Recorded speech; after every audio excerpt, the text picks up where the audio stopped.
एक बड़ी पुरानी कहावत है, अजगर करे न चाकरी, पंछी करे न काम, दास मलूका कह गए सबके दाता राम। एक समय था जब पाकिस्तान और चीन भारत में तरह तरह की चीजें करवाते थे और ये हाइब्रिड वॉर का हिस्सा हुआ करता था। लेकिन कहते हैं ना, जो तुम करोगे कभी न कभी तुम खुद भी भुगतोगे। जहां एक तरफ पाकिस्तान में रातों रात बवाल खड़ा हो गया है, जिस चीज के लिए कभी भारत पर खुश हुआ करता था पाकिस्तान, अब वही उसके लिए मुसीबत बन गई है। तो वहीं दूसरी तरफ चीन में करेंसी ने बहुत गजब का धमाका कर दिया है और इस धमाके में चीनी अर्थव्यवस्था बिल्कुल गर्त में जा रही है, जिसके बाद चीन ने ताबड़तोड़ ऑर्डर दिए हैं। भारत के दो दुश्मन अब खुद की चाल में किस तरीके से फंसे हुए हैं, आइए जानते हैं क्या कुछ चल रहा है इन दोनों देशों में। भारत में आपको याद होगा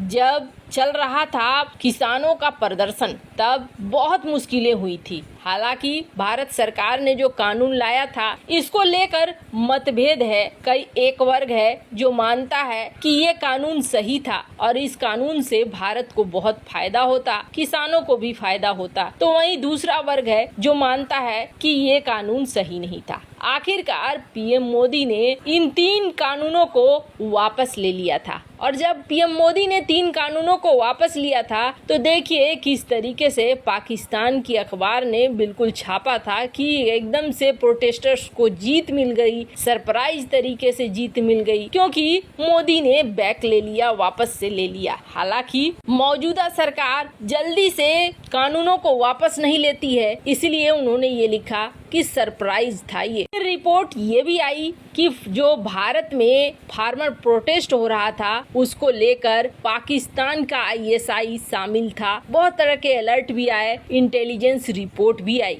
स्क्रीन पर आप देख सकते हैं उस वक्त काफी कुछ बवाल मचा था और इसे ही कहा जाता है हाइब्रिड वॉर, जिसकी बात डॉक्टर एस जयशंकर ने एक बार कही थी कि आजकल देशों में ये सारी चीजें होती हैं। एक नंबर में पाकिस्तान था तो वहीं दूसरे नंबर में ये जस्टिन ट्रूडो भी थे, कनाडा भी थे, जिन्होंने भारत में हो रहे प्रदर्शन के समर्थन में कहा था। लेकिन सबसे पहले कनाडा की बात करें, जब कनाडा में भी ऐसा ही होने लगा, जो फार्मर्स थे, किसान थे, वो बिल्कुल राजधानी की तरफ बढ़ने लगे और सारे लोकतांत्रिक मूल्य हाथों में आ गए। तब इसी जस्टिन ट्रूडो ने ये कहा कि सिचुएशन को कंट्रोल में लाने के लिए हम कुछ भी करेंगे। यहाँ तक हालात बन गए कि कहा जाने लगा कि आपातकाल लगा देगा ट्रूडो, स्थिति को कंट्रोल करने के लिए कुछ भी कर देगा। बहुत सारे लोगों को यहाँ पर गिरफ्तार भी किया गया था। लेकिन यही प्रदर्शन जब भारत में हो रहे थे तो यहाँ पर कनाडा ने सपोर्ट कर दिया था, जस्टिन ट्रूडो ने सपोर्ट कर दिया था। तो कहते हैं ना, जब खुद पे बीतती है तब पता चलता है। तो जहाँ कनाडा पर बीती तो पता चला, तो वहीं अब उससे भी बुरा हाल हो रहा है पाकिस्तान में। पाकिस्तान में जो ये देख रहे हैं ये भीषण प्रदर्शन है जो इस वक्त पाकिस्तान के अंदर हो रहा है। पाकिस्तान में सरकार के खिलाफ हजारों किसान सड़कों पर उतर गए हैं और किसान का जो संघ है वो इस्लामाबाद के रेड जोन में पहुंच चुका है। इनकी मांग क्या है? प्रदर्शनकारी बिजली और जो फर्टिलाइजर है इनकी कीमत बढ़ रही है, बहुत ज्यादा बढ़ रही है और इस बढ़ती हुई कीमत से ये परेशान है। इन्होंने कहा है कि अगर हमारी मांगे पूरी नहीं करोगे तो हम डी चौक क्षेत्र की ओर मार्च करेंगे। अब डी चौक में क्या है? बहुत सारे गवर्नमेंट के बिल्डिंग है। अब इनके बीच एक्सप्रेस रोड और सटे हुए हाईवे में धरने के कारण पूरा का पूरा ट्रैफिक जाम हो गया है। प्रशासन की लाख कोशिशों के बावजूद बिल्कुल भी अभी प्रदर्शनकारी नहीं माने हैं और किसानों की मांग है कि आप कर दो बिजली बिल को 5.3 रुपए प्रति यूनिट, जो पहले था। जितने हमारे टैक्स हैं सारे को माफ कर दो। जो फर्टिलाइजर हैं उनकी कालाबाजारी हो रही है, यूरिया के दामों पर भी आप कमी करो। अब प्रदर्शनकारियों ने दावा किया है कि सरकार की तरफ से कोई भी नहीं आया है और न हमारी बात हुई है, हमारे प्रस्ताव को नजरअंदाज किया जा रहा है और ऐसे में हम और भी आगे बढ़ेंगे। अब पाकिस्तान जिसका कंगाली में आटा गीला है, उस देश में इस तरीके तरीके के माहौल हो गए हैं, वीडियो में देख सकते हैं आप, हजारों की संख्या में ये आगे बढ़ रहे हैं। अब समझ लीजिए कि अफरा तफरी किससे कहते हैं और किस तरीके से पाकिस्तान अब नया स्वाद चख रहा है। खैर, ये रही पाकिस्तान की बात, पर इस वक्त पाकिस्तान का जो आयरन बिरादर है चीन, उसके भी हालात बेहद खराब हैं और आनन फानन में चीन को बहुत ज्यादा निर्णय लेने पड़ रहे हैं। हमने आपको अपनी खबर में बताया था कि पिछले 30 साल में जो नहीं हुआ था वो हुआ चीन में। 1990 के बाद पहली बार देखने को मिला कि किस तरीके से जीडीपी एकदम से धड़ाम हो रही है।